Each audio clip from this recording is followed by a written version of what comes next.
Daily lunch பாக்ஸ்க்கு என்ன தான் பண்ணி கொடுக்கலான்னு குழப்பமா இருக்கும்போது, வீட்ல கேப்சிகம் இருந்துச்சுன்னா, இந்த கேப்சிகம் ரைஸ் ட்ரை பண்ணி பாருங்க. ரொம்ப ரொம்ப ஈஸியான லஞ்ச் பாக்ஸ் ரெசிபி.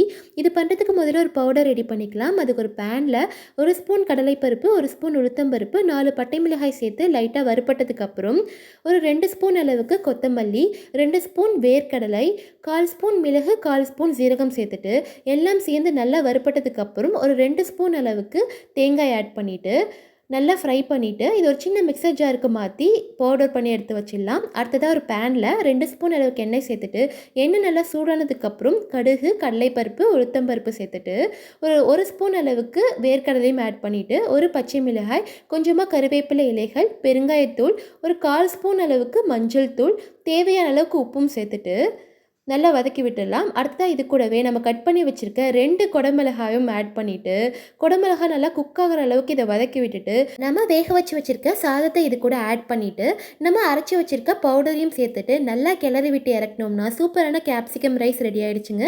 இந்த வீடியோ பிடிச்சிருந்தா மறக்காமல் நம்ம சேனலுக்கு சப்ஸ்கிரைப் பண்ணிக்கோங்க.